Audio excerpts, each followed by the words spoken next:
जी प्रेम से कहना। और अक्सर इस भक्ति के रिश्ते को जब हम सदगुरु के साथ निभाते हैं तो कई बार दिल में भाव आते हैं जिन्हें हम प्रार्थना रूप में, अरदास रूप में रखने की कोशिश करते हैं।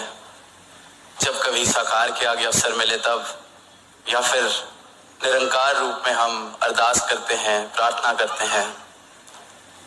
तो अक्सर कई बार ये सवाल पूछा जाता है कि क्या अरदास करनी भी चाहिए, क्योंकि सदगुरु तो यही आशीर्वाद दे रहे हैं कि जो निरंकार कर रहा है इसकी रजा में रहना आ जाए। तो कई बार दास से भी पीछे किसी ने पूछा कि क्या अरदास करनी चाहिए, प्रार्थना भी फिर किस लिए करें। तो ये सदगुरु का विरध है। ये इन्होंने प्रेम रूप में एक रहमत दी है अपने हर एक भक्त को, एक अधिकार कह लीजिए, एक कृपा कह लीजिए कि अरदास हम बेशक करें। अरदास करना इन्होंने अपने भक्त को, अपने गुरसिक को सहज में झोली में डाला है।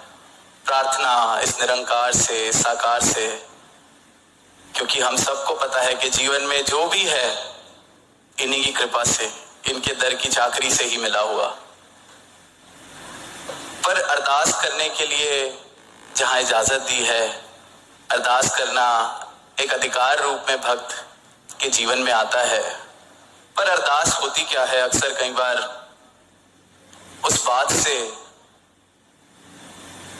हम मेल नहीं खा पाते हैं।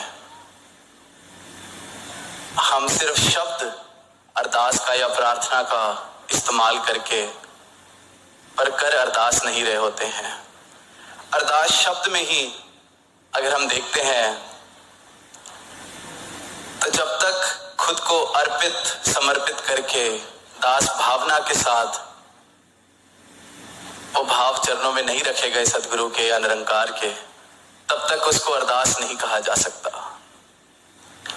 क्योंकि अरदास बहुत ही प्रेम पूर्वक भावना है, बहुत ही प्रेम, भक्त का प्रेम चाहिए अरदास करने के लिए, भक्त का समर्पण चाहिए, दास भावना चाहिए, खुद को अर्पित करने का भाव चाहिए कि हम जो चरणों में रख रहे हैं उसको अरदास भी कह सकें।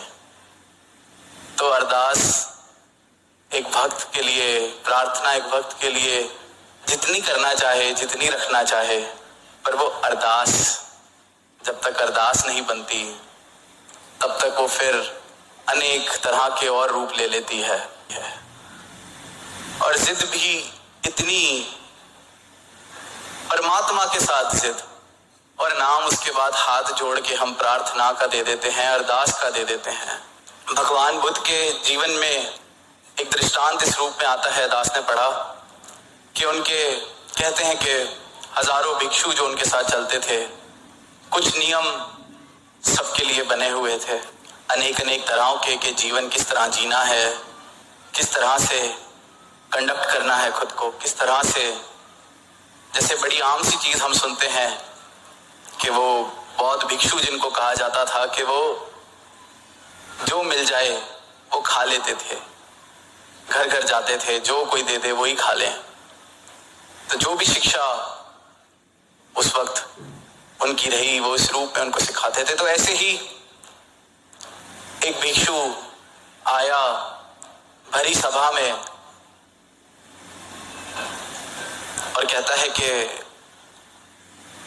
ऐसे ऐसे ध्यान भी नहीं शब्द उसने यूज किया, उसने कहा कि ऐसे ऐसे ये बात है, आप आज्ञा देते हैं तो ठीक और आपकी ना है तो भी ठीक। पर वो बात कुछ ऐसी थी जिसके लिए वो पूछ रहा था, जिसके लिए आज्ञा के लिए कहा जा रहा था, कि वो नियमों से बाहर थी। अब दास पूरी कहानी में नहीं जाएगा, वो नियमों से कुछ इस रूप में बाहर थी कि बाकी जो बैठे हुए हजारों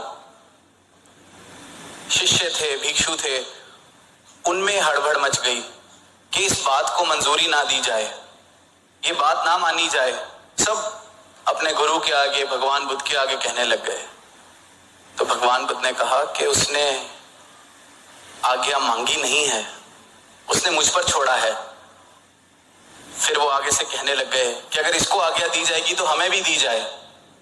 फिर उन्होंने फिर कहा कि मैं इसको आज्ञा ही इसलिए दे रहा हूं क्योंकि इसने आज्ञा नहीं मानी, और आप में आज्ञा मांगी ही नहीं, उसने मुझ पर छोड़ा है, और आप सब आज्ञा मांग रहे हैं, इसलिए आप में से किसी को आज्ञा नहीं मिलेगी। तो भाव गुरु पर छोड़ दिया, परमात्मा पर छोड़ दिया, अर्पित समर्पित दास भावना से की गई प्रार्थना अरदास तो अरदास कहलाए।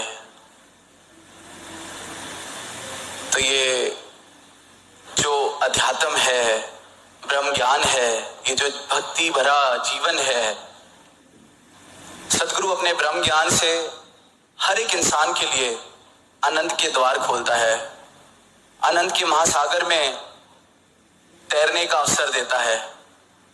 तो अब बात पूछी जाए कि हम तो ऐसे ही करेंगे, हमारी बात नहीं मानी जाएगी, उसमें फर्क क्या पड़ता है?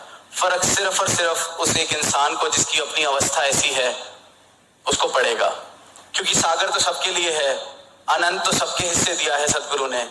मैं अपने जीवन में आनंद लेना चाहता हूं कि नहीं, ये मुझ पर डिपेंड करता है, मुझ पर निर्भर है।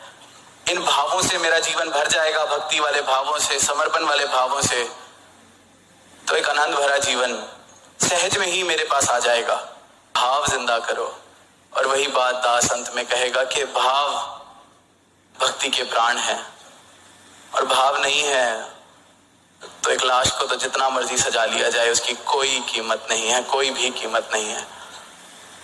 तो वो भोलापन जो इस निरंकार से जुड़कर, सदगुरु से जुड़कर जीवन में आता है, उस भोलेपन में सब प्रवान है, पर वो भोलापन अमूल्य है, कोई कीमत नहीं उसकी, वो भक्ति भावों से ही आता है। तो यही अरदास सदगुरु माता जी के चरणों में कि आप ब्रह्म ज्ञान जिस रूप में सबको दे रहे हैं, इतनी खुली आवाज सारे ही संसार को, पर इसको प्राप्त करने के बाद जो जीवन में क्रांति आ सकती है, परिवर्तन आ सकता है, आनंद आ सकता है, आनंद की लहरें उठ सकती हैं, इस प्रेम के महासागर में जो जीवन बिताया जा सकता है, आप ऐसी कृपा करें कि आपका हर एक गुरसिक ऐसे ही आनंद में जीवन बिताता चला जाए। प्रेम से कहना